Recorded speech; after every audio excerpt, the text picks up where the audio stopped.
Sometimes life doesn't turn out the way we envisioned. Dreams we've worked hard for slip away. Doors we were certain would open stay shut. We find ourselves at crossroads, wondering which path to take, questioning if we missed God's voice.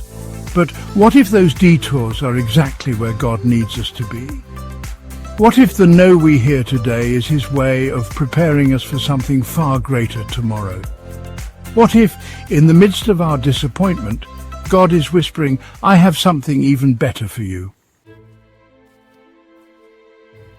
There are moments when God's plan feels completely at odds with ours.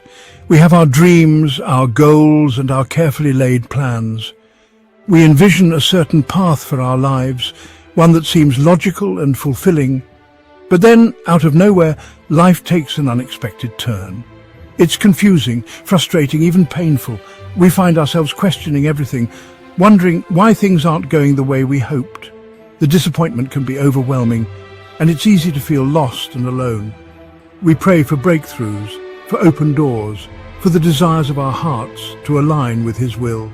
We seek guidance, clarity, and assurance that we are on the right path. We long for signs that our prayers are being heard and answered, and sometimes the answer is no. It's a hard pill to swallow, especially when we've invested so much of ourselves into our dreams. But it's in these moments of rejection that we're given an opportunity to grow. It's in those moments when our faith is tested that we have a choice to make. We can choose to become bitter and resentful, or we can choose to trust in God's greater plan for our lives. Do we allow disappointment to drive us away from God, or do we lean in closer, trusting that He knows what's best for us, even when we don't understand? It's a pivotal moment in our spiritual journey, one that can shape our faith for years to come. You see, faith isn't about understanding every step. It's about following even when the path is unclear. It's about surrendering our need for control and trusting that God is leading us exactly where we need to be. It's about trusting that God's ways are higher than our ways, His thoughts higher than our thoughts. His perspective is eternal while ours is limited. He sees the bigger picture, the one we can't yet comprehend. It's about believing that even in the midst of uncertainty, He is working all things together for our good. Every closed door, every detour, every setback is part of His divine plan to shape us and prepare us for what's to come. There will be times when your identity feels shaken, when the things you once held dear are stripped away, and you're left wondering who you are without them. The career, dream, or relationship you built your life around might crumble. It's a painful process, but it's also a chance to rediscover your true self, the person God created you to be. You might question your purpose, your worth, your place in this world. These are natural questions, ones that can lead to profound growth and self-discovery if we allow them to. But here's the truth. Your worth isn't in what you do or achieve. It's not in your job title, your accomplishments, or the approval of others. It's in whose you are. You belong to God, and that is where your true value lies. You are a child of God, fearfully and wonderfully made, cherished and deeply loved. This is your unshakable identity, one that no circumstance can take away. Your value doesn't come from your accomplishments, your possessions, or the opinions of others. It comes from the one who created you, who knows you intimately and loves you unconditionally. It comes from the one who created you, who breathed life into your being and calls you His own. When you understand this truth, when you embrace your identity as a child of God, you'll find that no setback, no disappointment, no closed door can diminish your worth. When you understand this truth, when you embrace your identity as a child of God, you'll find that no setback, no disappointment, no closed door can diminish your worth. You'll be able to face life's challenges with a confidence and resilience that comes from knowing you are deeply loved and eternally secure. You'll be able to face life's challenges with a confidence and resilience that comes from knowing you are deeply loved and eternally secure. So when God says no, don't see it as rejection. So when God says no, don't see it as rejection. See it as redirection. See it as redirection. Trust that He's guiding you, protecting you, and preparing you for something extraordinary. Trust that He's guiding you, protecting you, and preparing you for something extraordinary. Embrace the detours, for they often lead to the most beautiful destinations. Embrace the detours, for they often lead to the most beautiful destinations. Trust the redirection, for it is in these moments that we find our true path, the one that God has lovingly prepared for us. Sometimes the hardest battles aren't the ones we fight, they're the ones we let go of. It's in these moments of release, when we unclench our fists and open our hands, that we discover a new kind of strength. A strength that doesn't come from holding on, but from letting go. It's a paradox, really. The more we surrender, the stronger we become. It's in the surrendering, the releasing of our plans to embrace His, that we find true freedom and peace.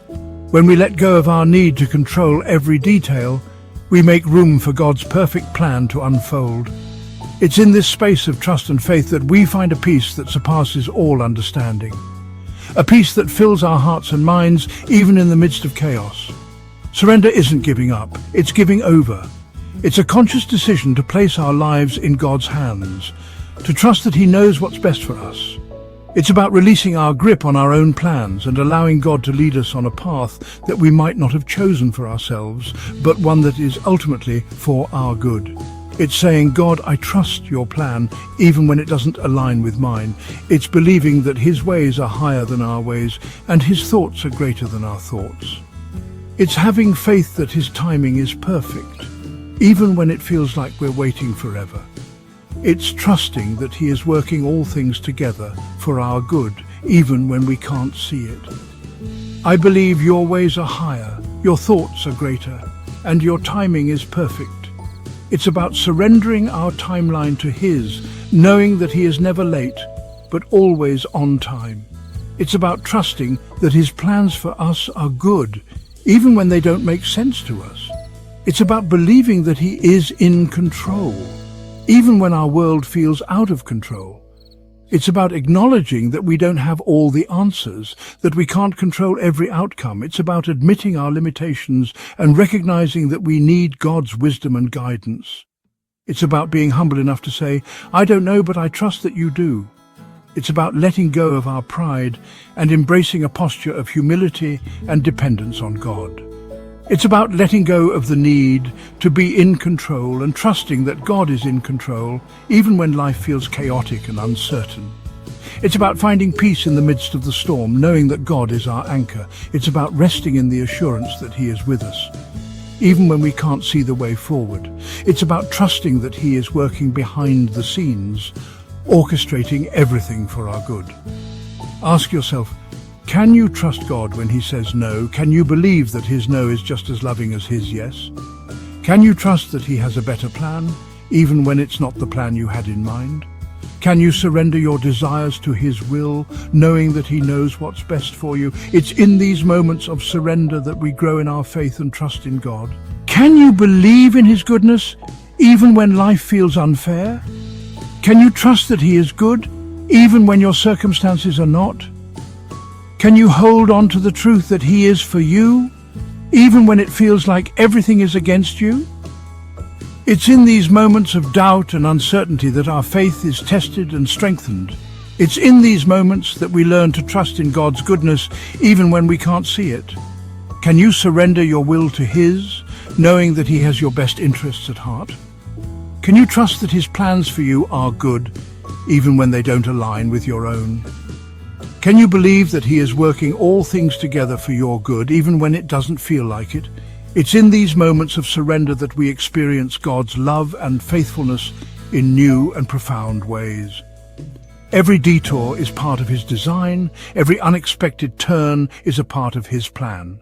Every closed door is a step towards the open door that He has prepared for you. It's about trusting that He is leading you on a path that is for your good, even when it doesn't make sense. It's about believing that He is in control, even when your life feels out of control. Every no is preparing you for a better yes. Every disappointment is a setup for a greater blessing. Every closed door is leading you to an open door that you never could have imagined. It's about trusting that God's plans for you are good, even when they don't align with your own. It's about believing that He is working all things together for your good, even when it doesn't feel like it. Every closed door is leading you to an open door that you never could have imagined. It's about trusting that God's plans for you are good, even when they don't align with your own. It's about believing that He is working all things together for your good, even when it doesn't feel like it. It's about surrendering your plans to His, knowing that He has your best interests at heart. When we surrender our plans to God, we open ourselves up to His blessings in ways we never thought possible. We allow Him to work in and through our lives to mold us, shape us, and use us for His glory. It's about trusting that His plans for us are good, even when they don't align with our own. It's about believing that He is working all things together for our good, even when it doesn't feel like it.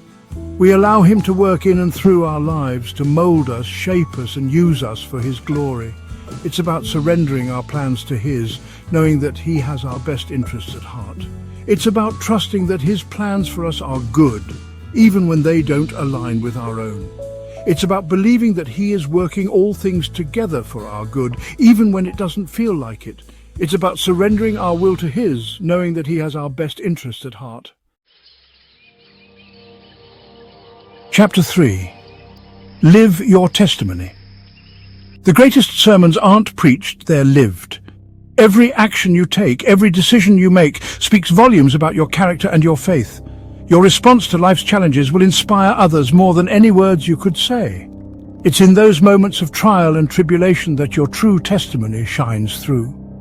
When you face adversity with faith, grace, and resilience, you become a beacon of hope for those around you. People are watching you, observing how you navigate the complexities of life. They're watching how you handle disappointment, how you maintain your composure when things don't go as planned, how you respond to setbacks, how you pick yourself up after a fall, and how you keep moving forward despite the obstacles, how you navigate the storms of life, the turbulent times that test your faith and resolve. Your life is a testimony, a living example of God's faithfulness and love. It's a story that unfolds with every step you take, every choice you make. When people see you living with faith, resilience, and purpose, they are drawn to the light within you. Even in the face of adversity, your unwavering spirit becomes a testament to the strength that comes from a higher power. They'll see God's hand in your life, guiding you, supporting you, and giving you the courage to persevere. They'll be drawn to the peace you possess, a peace that surpasses all understanding, the joy that radiates from within, a joy that remains even in the darkest of times, the unwavering hope that sustains you, a hope that is rooted in something greater than yourself. Your journey isn't just about you, it's about those watching you. Your life is a living testimony that can inspire and uplift others. Your story could be the spark that ignites someone else's faith, the catalyst that encourages them to keep going, the encouragement they need to keep going, the reminder that they are not alone in their struggles, the reminder that they're not alone in their struggles. Your life, your actions, your faith can be a beacon of hope for others. So live your life in such a way that it reflects the goodness of God. Let your actions be a testament to His love and grace. Let your actions speak louder than your words. Be the living example of the faith you profess. Be a source of encouragement, inspiration, and hope to those around you. Your life, lived with purpose and faith, can be the greatest testimony of all. In conclusion, God's no is a redirection. We know how to rejoice when God says yes, but what will you do when He says no? Will you allow disappointment to define you, or will you see it as an opportunity for growth, for redirection, for a deeper dependence on Him? Will you lean into His presence, trusting that He's working all things for good? Will you stay committed to the calling He's placed on your heart, even when the path ahead seems uncertain? Remember this: God's no isn't rejection, it's redirection. It's His way of protecting you, preparing you, and positioning you for something greater than you could ever imagine. Whatever you're facing today, trust the One who holds tomorrow. His plans are always better, His timing always perfect. Stay faithful, stay bold, and remember, God's no is just the beginning of something greater.